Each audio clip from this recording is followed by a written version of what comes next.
Now, in the wake of rising cases of kidnapping in the capital and other parts of the country, FCT Minister Nyesom Wike says President Bola Tinubu has approved emergency procurement of tracking tools to halt kidnapping. Nigerians have been asking how effective data collection in the country has held, especially in tracking and tracing these criminals. Well, joining us now to give expert advice is a cybersecurity expert and CEO of Cyber Strategy Consultant, Inc., Tola Jimoh. Tola, good to see you, and thanks for your time. Well, these are some of the complaints. We already have a whole lot in place in Nigeria. There's NIN, which is a national identification number.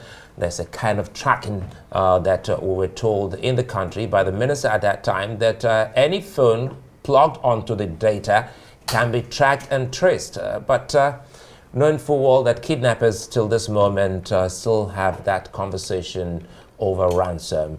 Help us make sense of what, as a cyber security expert, what Nigeria is dealing with. Is it some kind of rocket science, something so difficult for us to plug? Thank you, Solai. It's not necessarily science that is a problem. It is the problem that we're having is the fact that our telecom systems are not necessarily, enhanced with, the data tracking tools. So yes, we have NIN, we have BVNs, but how have we integrated all those things? There is the need for us to enhance our location intelligence.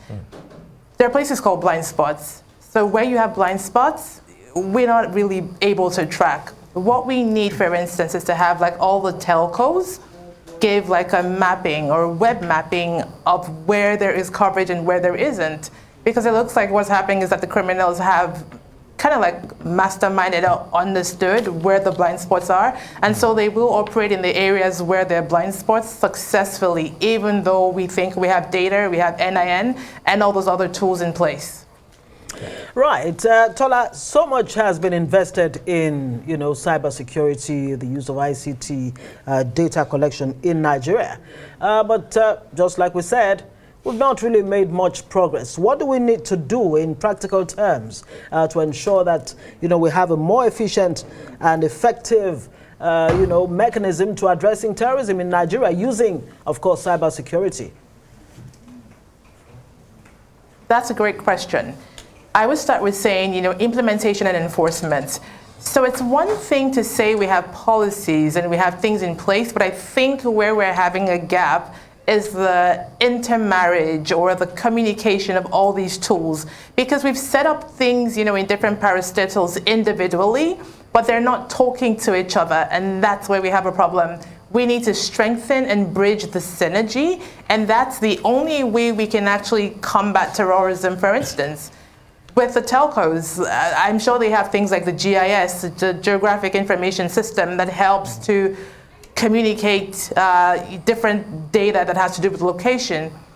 But if we don't have them working with the law enforcement agencies, for instance, then we're all working in silos, and it's not going to be effective. There is the need for us to, at this point, bridge the energies that we have, or that we're burning across all these parastatals or sectors, towards fighting terrorism as a formidable front.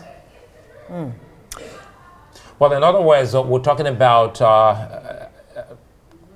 security awareness campaign here. How much can that help? Because first, you spoke about blind spot, which would mean we're dealing with some smart criminal somewhere who would understand where the blind spots are. So how best can security be steps ahead of the criminals?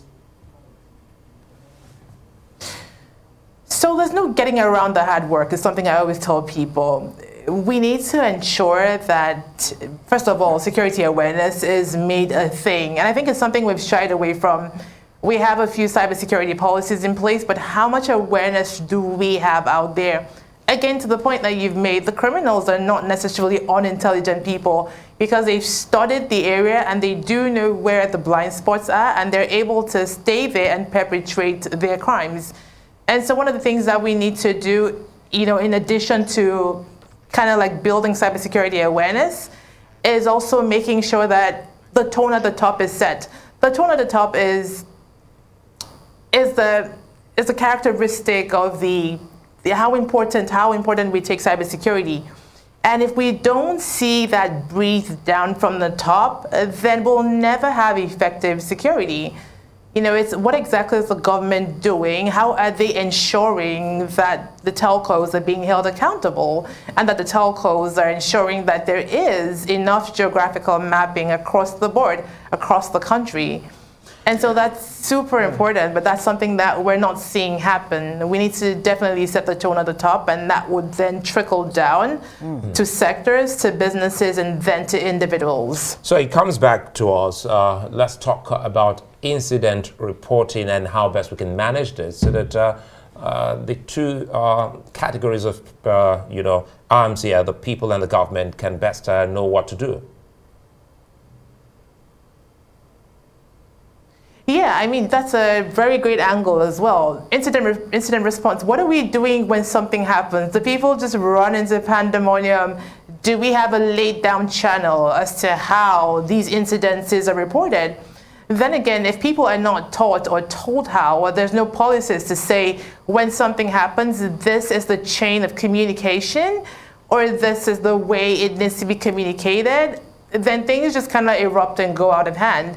So incident response is something that we need to sort of strengthen across the board. Even in the police force, we need to make people understand how to report these incidences when they happen.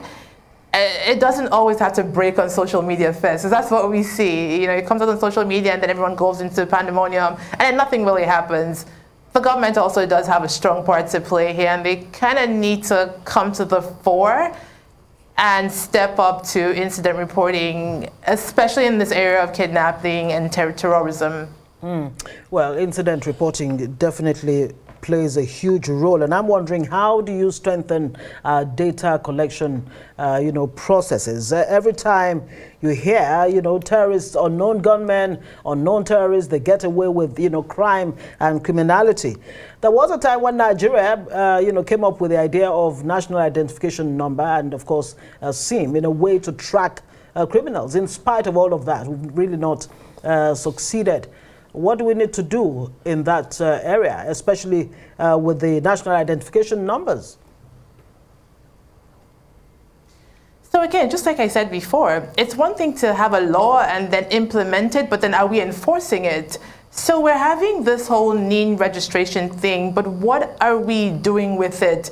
Are we only collecting NINs to ensure that people have passports, or that we can tie an identity to a national passport? What else in the ecosystem are we breeding in to ensure that NINs, are tied to a particular person? Are we having to add things like maybe even biotechnology, such that in addition to identifying and validating that this person is the person they claim that they are, but then there's other, things that help, other identifiers. In cybersecurity, there's something called multi-factor authentication, where you enter a password, but then again, you have to enter an additional layer of security to validate that that person is you. So the NIN in and of itself is not strong enough a tool in isolation, right? There has to be other things that come into play, and that is something that would need to happen at the government level. And that's why I keep talking about the tone at the top. It's not enough to say that we're building security policies or that we're saying, okay, now everybody has to have an NIN. But so far, how has that helped us? It really hasn't, because we haven't sort of gone around the 360 of that ecosystem. And so what the government needs to do now is to really bring in the missing piece.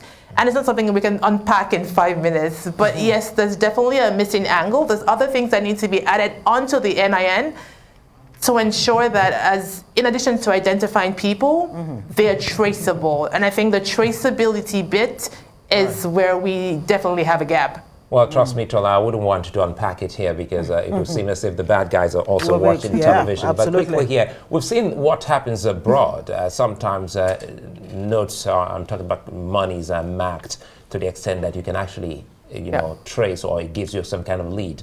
Do you think that's also possible in Nigeria?